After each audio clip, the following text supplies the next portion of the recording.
শুধু এটুকু বলবো, 3 তারিখে আপনারা কেন আসবেন,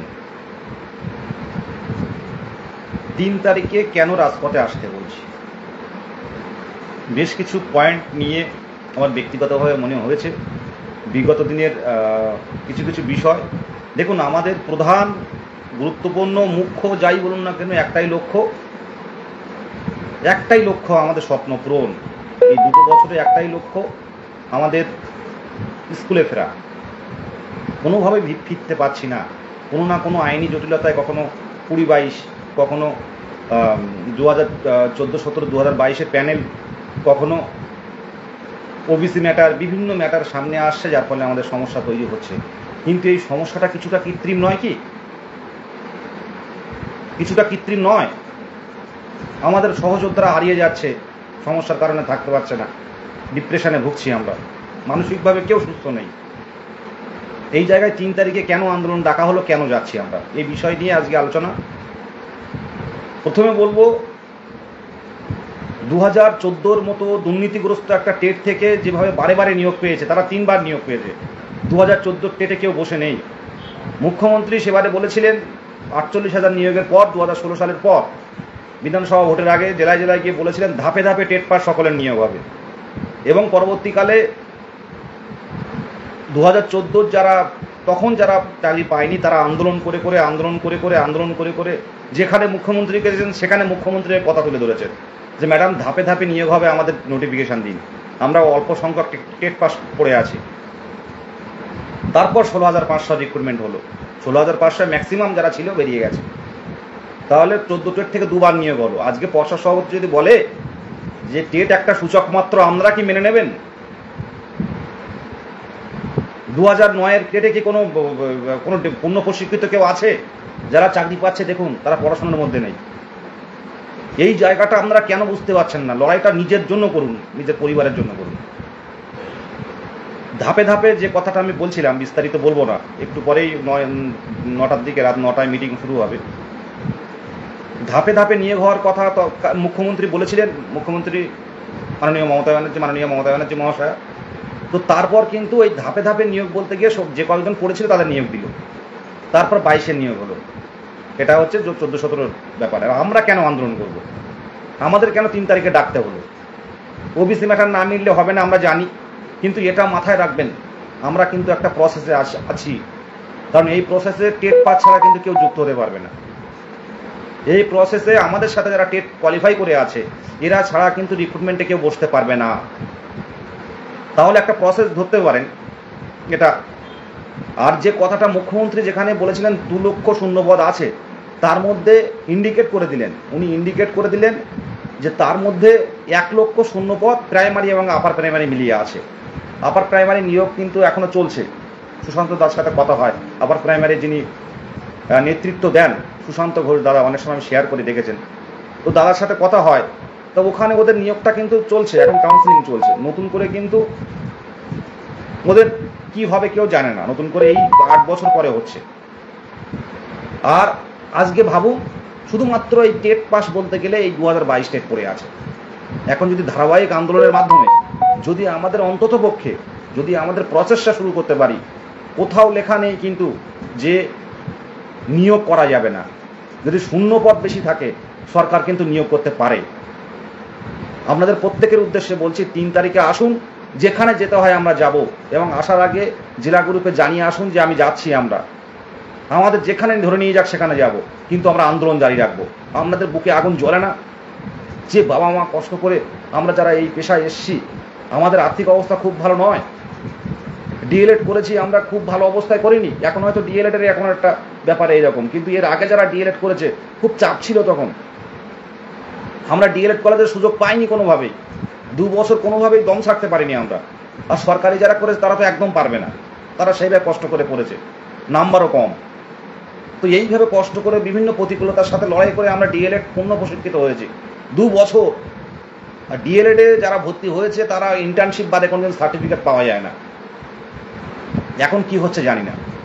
তারপর টেট পাস করলাম, যারা 17 সালে 2 নম্বর 1 নম্বরের জন্য পাস করতে পারেনি, চোখের সামনে দেখি আমাদের বন্ধুরা তারা টেট পাস করলো। ম্যাক্সিমাম যারা একটুখানি পড়াশুনো করেছে অনেকেই বেরিয়ে গেছে, অনেকে 1-2 নম্বরের জন্য আটকে গেছে, তাদের কথা আমি বলছি না, যারা পাস করেছে তাদের কথাই বলবো, কারণ তাদের নিয়েই লড়াই আমাদের।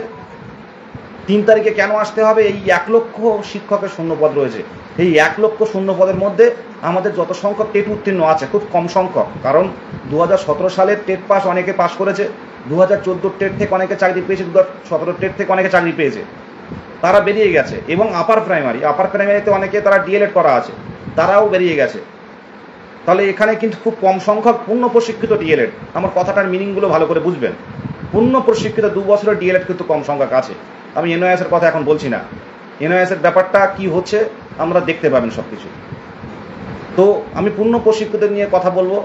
তো এই পূর্ণ প্রশিক্ষিত কম সংখ্যক, এদের কত সংখ্যক জানা হোক, জানার পর সরকারের তো সদিচ্ছা অবশ্যই আছে নিয়োগ করার, যেটা বলছেন বারে বারে স্টেজে গিয়ে, তো সেই অনুপাতে আমাদের ভ্যাকান্সি দেওয়া হোক।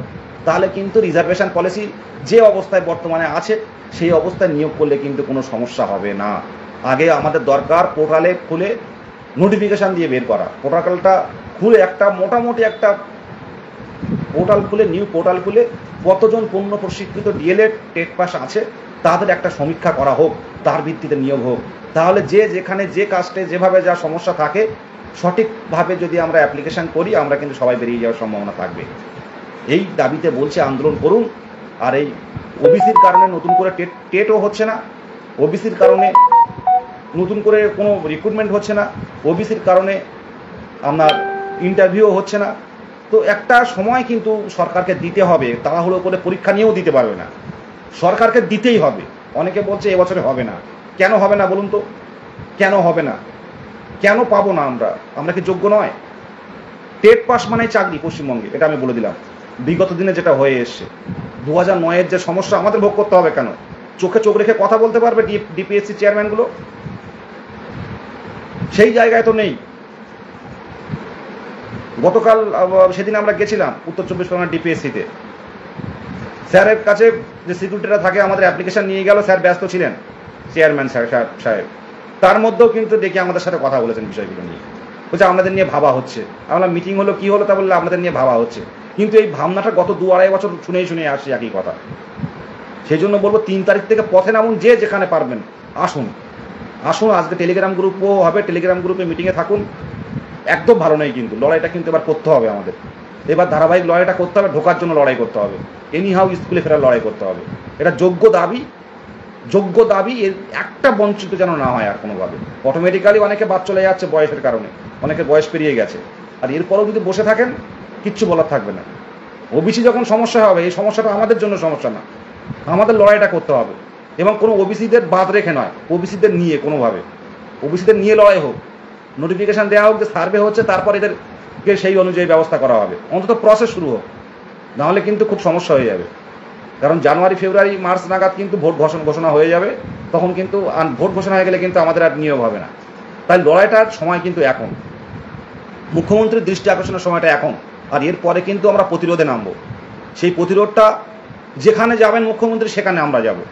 আমাদের দাবিগুলো শোনা হোক, ঠান্ডাভাবে, স্বতঃস্ফূর্তভাবে, নিরপেক্ষভাবে আমাদের দাবিগুলো শোনা হোক।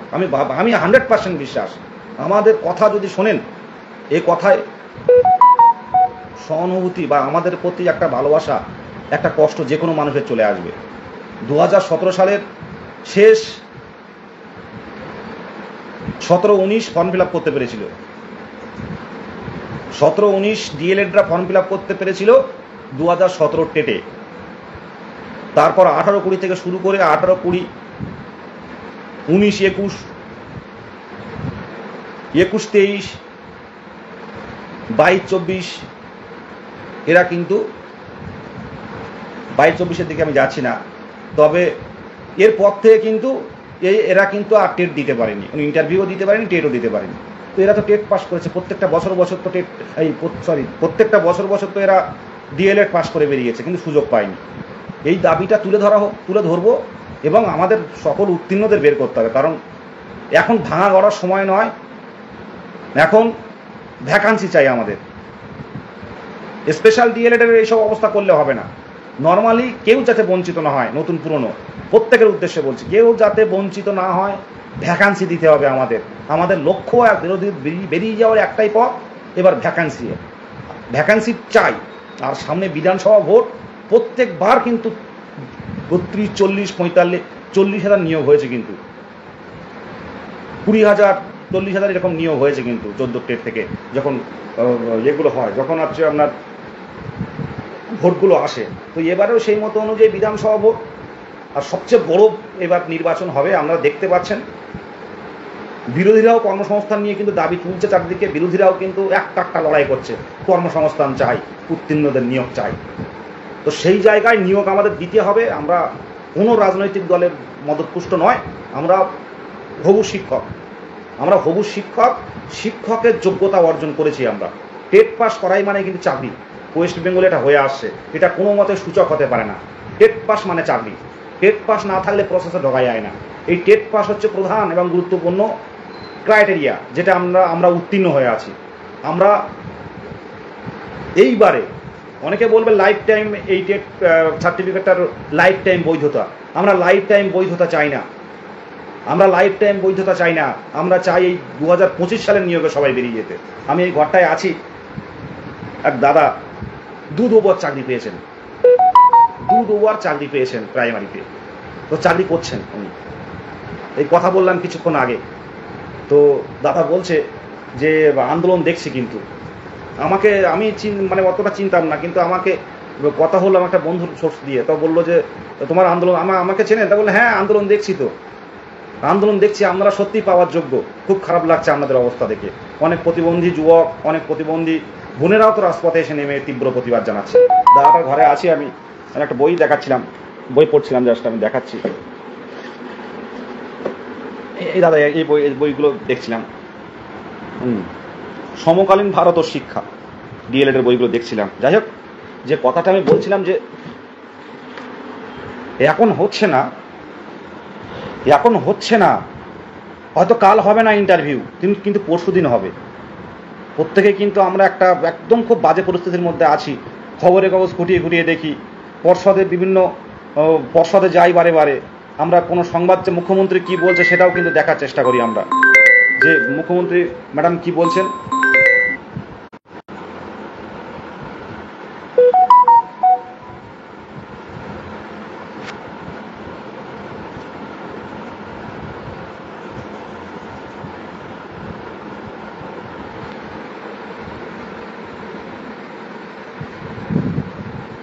এই পলাশ দা দেখছে, পলাশ মাল দাদার বয়স কিন্তু যথেষ্ট বয়স হয়েছে। 1 নাম্বার না 2 নম্বরের জন্য 2017 টেট উত্তীর্ণ হতে পারেননি। তো এখন বয়সের কাছাকাছি 40-এর কাছাকাছি বয়স চলে এসছে। এই অতনী চট্টোপাধ্যায় দেখছেন বাঁকুড়া থেকে, কতবার আন্দোলনে গিয়েছে দেখলাম, কোনদিন আমরা আগে চিনতাম না। একদিন শিয়ালদায় আমার সঙ্গে দেখা হয়ে বললো, বিদেশ দা আমি অতনু চট্টোপাধ্যায়। তা কথা বলতে বললাম একাই ও আন্দোলনে আসে। ওই একাই আলিম মল্লিক দাদা, কবে আমাদের দুঃখ কষ্ট মুছে যাবে? দেখুন, আমি একদম মন থেকেই বলছি, আমার ব্যক্তিগত ধারণায় বলছি, যদি ধারাবাহিক পথে নামতে পারেন, আধিকারিক বারবার কলকাতার রাজপথে এবং জেলায় বারবার যদি আন্দোলন করতে পারেন এবং বারে মুখ্যমন্ত্রীর যেখানে যাচ্ছে সেখানে গিয়ে আমাদের দাবিগুলো জানাতে হবে, তাহলে এই বছরে আমরা নিয়োগ পেয়ে যাব। আমার তো মাঝামাঝি সময় ভেবেছিলাম, কিন্তু মাঝামাঝি সময় না হলেও আগস্ট, সেপ্টেম্বর, অক্টোবর নাগাদ কিন্তু আমাদের নোটিফিকেশন আমরা ছিনিয়ে আনতে পারবো, যদি আমরা এইভাবে যতই দেরি হোক না কেন ওবিসি বিষয়টা নিয়ে। নিয়োগ কিন্তু প্রাইমারিতে দিতে হবে, এর জন্য কিন্তু আমার জীবন দিতে হয় দেব। নিয়োগ কিন্তু প্রাইমারিতে দিতে হবে এবং বড় ভ্যাকান্সির নিয়োগ দিতে হবে। ভ্যাকান্সি ছাড়ার আগে আমাদেরকে জানাতে হবে আমরা একদম উত্তীর্ণ এবং আমরা দীর্ঘ বঞ্চিত। শুধু উত্তীর্ণ না, আমরা যদি 3 মাস পাস করে বসতাম, আমরা এতটা লাফালাফি করতাম না। পরিস্থিতি খুব খারাপ। অতনু চট্টোপাধ্যায় বলছে দুর্গাপুজো করে, কলকাতার বিভিন্ন জায়গায় দুর্গাপুজো করেন উনি। দুর্গাপুজো করে উনি সংসার চালান, মাদুলির ব্যবসা করতো, বাড়িতে মাদুলি তৈরি করতো। কিন্তু এখন বর্তমানে একটাই ছেলে, ওর মা মানে জেঠিমার সাথে আমারও কথা হয়, আমি জ্যাঠামশাইয়ের সাথেও কথা হয়, অতনু ভাইয়ের মা সব মাদুলি তৈরি করে কোনো মতে সংসার চালাতো। তাই এখন বর্তমানে যন্ত্র চলে আসায়, মানে প্রযুক্তিগত যন্ত্র চলে আসার হাতের মাদুলি বিক্রি হচ্ছে না, হাতে তৈরি করা বাড়িতে মাদুলি বিক্রি হচ্ছে না। এখন তার ব্যবসাটা নষ্ট হয়ে গেছে। পুজো অর্চনা করে যেটুকু যা হয় ওইভাবে সংসার চালায়, বারে কান্নাকাটি করে, বিদেশ দ্বার পাচ্ছি না। একদম নারায়ণচন্দ্র বাগ বলছেন সিএম যেখানে সেখানেই যাবো আমরা। আমরা সিএম এর কাছে যাচ্ছি, পশ্চিমবঙ্গ সরকারের মুখ্যমন্ত্রীর কাছে যাচ্ছি। শুনুন একটা কথা বলি, কে কি ভয় পায় বা কে কি আন্দোলনে যাবে না এটা আমরা না ভেবে নিজের নিজের জায়গা থেকে চলে আসুন, নিজের জায়গা থেকে চলে আসুন। পুলিশ আমাদের সমস্যাগুলো জানেন, বিষয়গুলো আমাদের কাছে দাবি মুখ্যমন্ত্রীর দৃষ্টি আকর্ষণের জন্য আমরা রাজপথে নামবো। পুলিশ চাইবে ঝামেলা যাতে না হয় এলাকায়। আচ্ছা, আপনার বাবা মার যে কষ্ট, আপনার বাবার যে ওষুধটা কিনতে হবে, আপনার মায়ের জন্য এই ঈদে অনেক সময় শাড়ি দেবে, মা বাবাকে শাড়ি দেবেন, মা আত্মীয় স্বজনকে শাড়ি দেবেন, ড্রেস দেবেন। আপনি কি পারেন বলুন তো? টিউশনি পড়িয়ে কি সম্ভব হয়? ইচ্ছে হলেও কিছু করতে পারেন? এবার বয়স পেরিয়ে গেছে অনেকের, 32-33 বছর বয়স হয়ে গেছে, আমরা তার বেশি অনেকের বয়স হয়েছে। সবসময় বাবা মার কাছ থেকে চেয়ে নিয়ে সংসার চলে বলুন, মানে নিজের বিয়ে চলে? এভাবে তো চলতে পারে না। একটা আমরা ধারাবাহিক একটা সেটেলমেন্ট চাই আমরা। এই অনিশ্চিত জীবন, অস্বাস্থ্যকর জীবন, আমাদের জীবনটা এখন যেভাবে চালাচ্ছি অস্বাস্থ্যকর জীবন। কাদের কেমন চলছে জানি না। যারা গতকাল বিয়ে হয়েছে, 22 স্টেটের অনেকের বিয়ে হয়েছে এদিন দেখছি, তো বিয়ের পরের দিন, বউ ভাতের পরের দিন ফোন করছে, দাদা ইন্টারভিউটা কবে হবে, খুব টেনশনে আছে। আজকে বিয়ের বউ ভাত হলো, কালকে সকালে গিয়ে কল করছে ইন্টারভিউ কবে হবে। তাহলে আমাদের পরিস্থিতি, অর্পণ লাইভ দেখছে, ওরও পরিস্থিতি ভাবুন। তাই লড়াইটা একসাথে করতে হবে, ধারাবাহিক লড়াইটা করতে হবে। সদরঙ্গদা লাইভ দেখছে, 39 বছর বয়স হয়ে গেছে।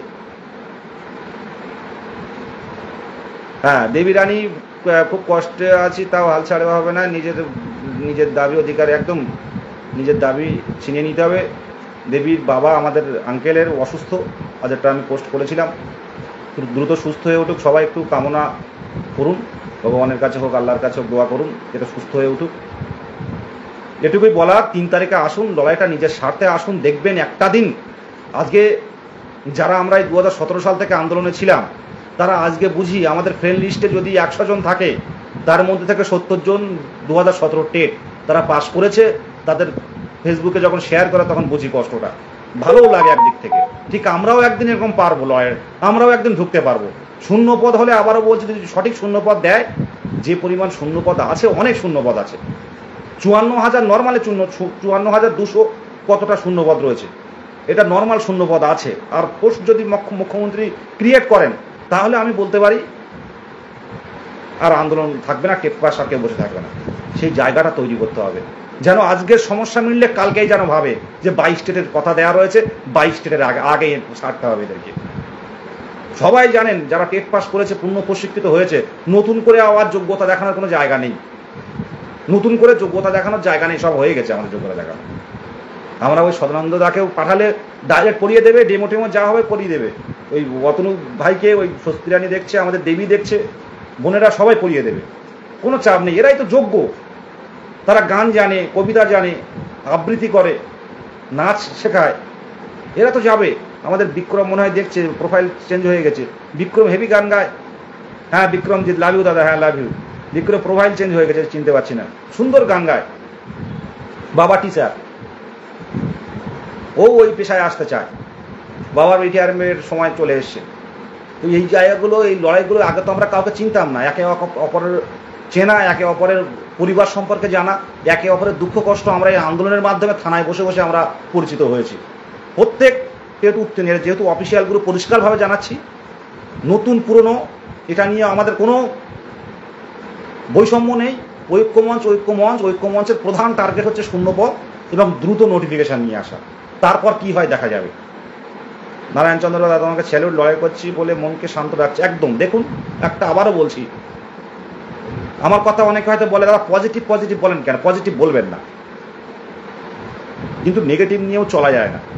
আজকে কলকাতা হাইকোর্টে আপনি আসুন, আপনারা কেউ জানেন না, যারা 1 নাম্বার, 2 নাম্বার, 5 নাম্বারের জন্য, এমনকি 20 নাম্বারের জন্য যারা পাস করতে পারেনি, তাদের আহাকারটা দেখবেন।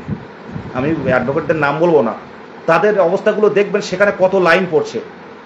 তারা কষ্ট করে, কেউ কানের বন্ধক দিয়ে, কেউ নাকের বন্ধক দিয়ে, কেউ ছাগল বিক্রি করে, কেউ এর কাছ থেকে ওর কাছ থেকে সুদে পয়সা নিয়ে তারা প্রশ্নভুল মামলায় যুক্ত হচ্ছে। যদি 2 নাম্বার পায়, কি যদি 3টে নাম্বার পায়, তারা যুক্ত হচ্ছে।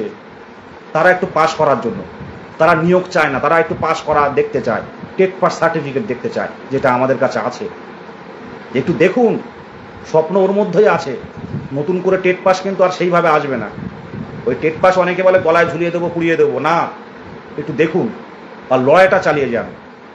সরকারের যে এই দুর্নীতির ফলে যে আমরা আজকে এই সমস্যায়, সরকারের দুর্নীতি হোক আর সরকারের মানে কি বলে ঔদাসীন্যের জন্য আজকে ওবিসির সমস্যাটা আমরা, এর আগে পড়েছিল প্রাথমিক দুর্নীতির সমস্যার কারণে আটকে ছিল, আর এইবার সমস্যা হয়েছে ওবিসির সমস্যা, যেটা সরকারের ঔদাসীন্য এবং প্রপার ওয়েতে না করার জন্য, তার জন্য কিন্তু ডেপ্রাইভ আমরা হচ্ছি। সেই জায়গায় দাঁড়িয়ে আসুন, ওই টেট পাসে কিন্তু কাজ হবে। এই কলকাতা হাইকোর্টে গেলে বুঝতে পারবেন যে কত হাজার হাজার ছেলে মেয়েরা ওই প্রশ্নভুল মামলায় যুক্ত হচ্ছে। যদি 1 নম্বর বাড়ে, কি যদি 4 নম্বর বাড়ে, কেউ 20 নম্বরের জন্য ভর্তি মানে কেসে যুক্ত হচ্ছে। সেখানে আমরা টেট পাস আছি। বুক ফুলিয়ে আসুন, কেন দেবেন না? বুক ফুলিয়ে আসুন, কেন দেবেন না? আমরা যোগ্য। এভাবে ফেলে রাখা যায় না। 2 বছর নিয়োগ হয়নি, বছরে 2 বার নিয়োগ, মানে 4 বার সুযোগ পেতাম আমরা। 4 বার সুযোগ পেলে যদি 4,000টা, যদি 5,000 কি 10,000 করে ভ্যাকান্সি দিত 4 বারে, তাহলে 4×10 = 40,000 ভ্যাকান্সি আমরা পাস করে যেতাম। বছরে 2 বার নিয়োগ, তাহলে 2 বছর অপেক্ষা করেছি, তাহলে 2 দুগুণ 4 বার, তাহলে 4 বারে 10,000 ভ্যাকান্সি দিলে 40,000 ভ্যাকান্সি হতো। এই প্রতিরোধটা করে তুলুন, দেখুন না হয় কি না হয়, আমি দেখব। আমার কাছে বলবেন কেন হয়নি। কেউ আসবে না, টাইম নষ্ট করে হোক, এ করে হোক, কেউ লাইভে এইভাবে সবসময় লাইভে পড়ে থাকবে না। খিদে আছে, বাড়ির বাবা মার চোখের দিকে তাকালে ভালো লাগে না আর কোনো কিছু। যাদের হচ্ছে বারে বারে হচ্ছে, প্রসেসে ঢুকি, দেখবেন অনেক পজিটিভ দিক চলে আসবে। আর লড়াইটা তখন হবে, শূন্যপদটা বাড়াতে হবে। আজকে 9টায় টেলিগ্রামে মিটিং আছে, টেলিগ্রাম মিটিং আছে। প্রত্যেকের উদ্দেশ্যে বলছি, আমরা নিজস্ব মতামত রাখবেন। ঐক্যমঞ্চ 1 ছাতার তলায় লড়া লোক, অনেক গ্রুপ তৈরি হয়েছিল এক সময়, সোশ্যাল মিডিয়াতে ভরে যেত 2022 প্রাথমিক টেট পাসের গ্রুপ। আজকের লড়াইটা কিন্তু আমরা আছি। আজকে প্রয়োজনে কিন্তু আজ কিছু শ্রেণী রয়েছে ডিবেট বা বিতর্ক করার জন্য গ্রুপে গ্রুপে আছে। এত কম ভ্যাকান্সি হবে, এই বছরে আসবে না। আমি আবারও বলছি, এবছরেও ইন্টারভিউ আসবে, লড়াইটা করতে হবে, এইটুকু বলবো। এবছরে একমাত্র টেট বলতে একটা দ্রুত এই বিধানসভা ভোটের কিন্তু দামামা বেজে গেল বলে, বিধানসভা ভোটের দামামা বেজে গেল বলে দেখুন, নিয়োগ কিন্তু প্রাথমিকে দিতে হবে। আমরা দেবে বলে চুপচাপ বসে থাকলে হবে না, যে প্রাথমিকে নিয়োগ দেবে এটা বলে চুপচাপ বসে থাকলে হবে না। আমাদের লিখিত চাই, পোর্টাল চাই, যে পোর্টালে নতুন করে নাম নথিভুক্ত করবো আমরা কতজন টেট। এটুকু বলে শেষ করলাম। সকলে ভালো থাকবেন। আবারও বলছি, যদি হেরে যান যে 3 মাস অপেক্ষা করে থাকবো তারপর যাব, সেই জায়গা থেকে ফিরতে পারবেন না। তখন সাংবাদিকদের বলুন আর নিউজ প্রিন্ট মিডিয়া বলুন, তাদেরকে আমাদের কথা বলতে গেলে আবার তাদের বোঝাতে হবে যে আমরা এরা। আর যদি আন্দোলনে থাকেন, খবরের পাতায় থাকেন, দেখবেন এই সমস্যা মিটে গেলে বা সমস্যার আগেও কিন্তু সরকার ইচ্ছে করলে নিয়োগ দিতে পারে, কাউকে বঞ্চিত না করেই। এবার ভাবুন, এটা আপনার সিদ্ধান্ত, রাজপথে আসবেন কি আসবেন না। সম্ভব হয়েছে এর আগে, প্রাইমারি যারা পাশ করেছে, একটা বিএডের বন্ধু আমার বারে বারে বলে যে বিদেশদা, আমি তো বিএড করেছি, তো প্রাইমারিতে যারা পাশ করেছে তারা কিন্তু দেরিতে হলেও চাকরি পেয়েছে। অন গড, এই সন্ধ্যাবেলা বলছি, সে বিএড করেছে, আমাকে বারবার বলতো, যখন আমি টেট পাস করিনি তখন বলতো যে প্রাইমারিতে পাস করলে চাকরি কনফার্ম। তো টেট পাস করে, আমি যে মেসে থাকি, যে টেট পাস করে বলার সাথে সাথে বললো প্রাইমারিতে কিন্তু দেরিতে হলেও চাকরি দিয়েছে। তো এই পজিটিভ কথাগুলো শুনে এখনও পর্যন্ত লড়াই চালিয়ে যাচ্ছি। বাড়িতে গেলে ভালো লাগে না, এই লড়াইটা শেষ দেখে ছাড়বো। শুধু আপনাদের চাই পাশে থাকার একটা আহ্বান আমি জানাই, যে লড়াইটা করতে দিন। আগে কেউ চিনতো না 22 টেট কারা, সাংবাদিকরা বুঝতো না যে 22 টেট কীভাবে লিখবো। 22-এর নিয়োগ আর 22-এর টেট এক করে ফেলতো। সেই জায়গাটা কিন্তু আমাদের এখন আর বলতে হয় না। সাংবাদিকরা যখন লাইভ করে তাদেরকে আলাদা করে বলতে হয় না, আমাদের মুখ দেখেই বলে দিতে পারেন, যে বলা শুরু করেন তারা। এবং নিউজ প্রিন্ট মিডিয়াদের আমাদের কথা বলতে হয় না, তারা তাদের মতো লিখে দেন, যেটা এখন সত্য হয়। ধন্যবাদ সকলকে। 9টার সময় মিটিংয়ে থাকুন, প্রত্যেকের স্বার্থে আসুন, কেউ বঞ্চিত হবে না। লাস্টবার সভাপতির সাথে কথা বলেছিলাম আমি,